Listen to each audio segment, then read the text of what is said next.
Latvijas Republikas patentu valde šo pavasar svin savu 20. gadu jubileju. Šajā laikā Latvijā tika piešķirti 12,434 izgudrojumu patenti, reģistrētas 107,804 preču zīmes un 2,583 dizaina paraugi. Ir paveikts apjomīgs darbs normatīvu aktu izstrādē. Latvija ir kļuvusi par visu šīs jomas nozīmīgāko starptautisko konvenciju un līgumu dalību valsti. Nozīmīgākais, manuprāt, ir tas, ka visu šo gadu laikā mēs esam snieguši pietiekami augstā līmenī pakalpojumus. To, ko mums uzliek likums, kas mums jādara, būtībā aizsargājuši rūpniecisko īpašumu, veikuši pienācīgā kārtā visas reģistrācijas procedūras. Un to, ka mēs to darām augstā līmenī, es saku ne tikai tāpēc, ka esmu iestādes vadītājs un man tas būtu jāsaka, bet galvenokārt arī tāpēc, ka mēs tiešām pagājušā mēnesī, aprīlī, saņēmām balvu, ko pasniedz pašu uzņēmēju pārstāvi Tirdzniecības un Rūpniecības kamera, un kura tā arī saucās, ka mēs esam valsts iestāde, kura nodrošina visdraudzīgāko pakalpojumu tās klientiem. Par godu 20 gadu jubilejai Rīgā notika starptautiskā konference Intelektuālā īpašuma tiesību pārvaldība. Uz to ieradās augsti viesi – Pasaules intelektuālā īpašuma organizācijas ģenerāldirektors Francis Garijs un Eiropas patentu iestādes prezidents Benoît Batistelli. Viņiem tika organizētas tikšanās ar valsts prezidentu Andri Bērziņu un ministriem, bet pirms konferences augstie viesi apskatīja patentu valdes telpas un iepazinās ar tās darbiniekiem. Abi augstie viesi bija ienākuši mūsu iestādē un uzkavējās tur izejot cauri visiem kabinetiem, un tas mums ir svarīgi, lai viņi redz arī kādos apstākļos mēs strādājam, lai redz tās lietas, ko mēs esam paveikuši. Tas vienmēr ir labāk ir šis cilvēcīgais moments un šī personīgais rokas spiediens, personīga apsveicināšanās, tad viņš redz, kāda ir šī konkrētā iestāde. Mūsdienu pasaules ekonomika ļoti strauji attīstās un mainās. Pēc Batistelli kunga domām svarīgākais ir tas, lai likumdošana un valsts struktūras paspētu līdz jaunajām tehnoloģijām un spētu intelektuālo īpašumu pienācīgi aizsargāt.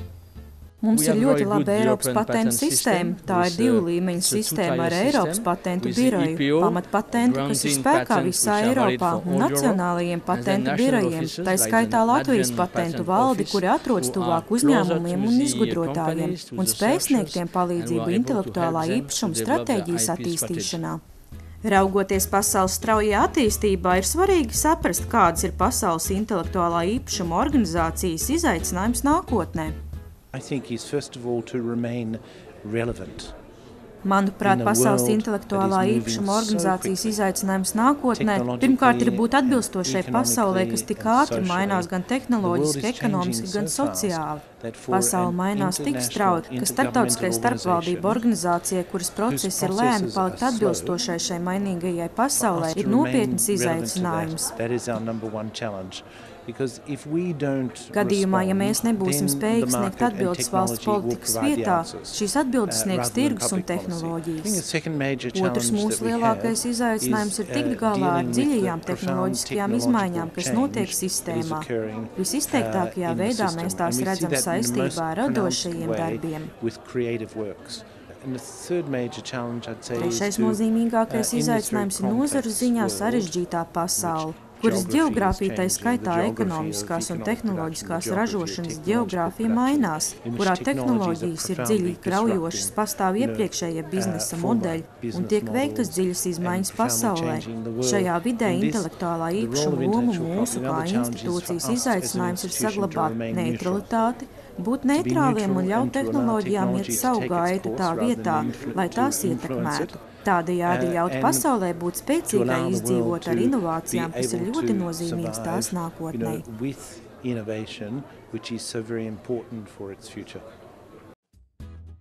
Savukārt Eiropas patentu iestādes prezidents atzinīgi novērtēja Latvijas patentu valdes sasniegumus. Latvija ļoti ātri veic savas ekonomikas modernizāciju, patentu sasniegumu skaits strauji pieaug, un šiem patentiem ir ļoti augsta kvalitāte vienā līmenī ar pārējām Eiropas valstīm. Tāpēc es vēlos iedrošināt Latviju turpināt darbu pie savas ekonomikas modernizācijas.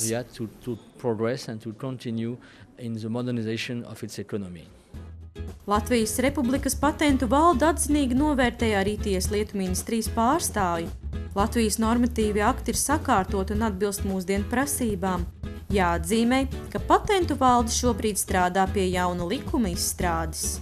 Mums ir pilnīgi precīzi mērķi, pie kā mēs strādājam. Mēs esam būtībā no jauna izveidojuši jaunu likumu, kas nodarbojas ar rūpniecisko īpašumu. Un šis likums paredzēs vairākas lietas. Pirmkārt, tas paredzēs, ka patentu valde turpmāk būs pašfinansējušās iestāde, kas nozīmēs, ka turpmāk mūsu klientiem nebūs jāsubsidē citi valsts pakalpojumi, jo pašreizējā kārtība ir tāda, ka visu, naudu, ko mēs iegūstam, mēs samaksājam valsts budžetā un tad iegūstam daļu atpakaļ. Bet tad tā pārējā daļa paliek citiem pakalpojumiem, ko varbūt tas klients, kurš ir nācis, nav tā kā domājis, lai šī nauda aiziet. Tā kā šis ir tāds modelis tieši patentu iestādēm, ir ļoti daudz patentu iestādes Eiropā, kurš izmanto šo pašfinansēšanās modeli, mēs arī esam ceļā uz to. Šis pats likums ir paredzējis arī otrkārt tātad apelācijas padomes pārveidi, vienkāršotos vārdos runājot par iestādi, kur ir mazliet vairāk neatkarīgi, kur ir vairāk resursi, lai vēl kvalitatīvāk darītu savu darbu. Treškārt, mēs esam padarījuši draudzīgāk mūsu patentu tehnisko biblioteku.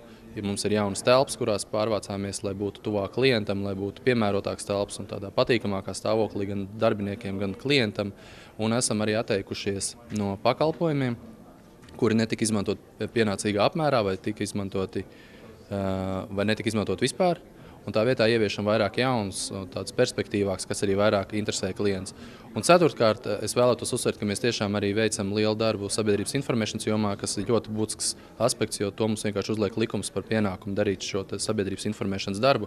Un mēs pēdējā pusgada laikā esam bijuši ne tikai Rīgā un veikuši dažādas seminārus, bet arī Liepājā, Ventspilī, Valmierā, Rēzeknē un citos reģionu centros. Tad esam tik vien tuvu, cik ir iespējams cilvēkiem būt klāt.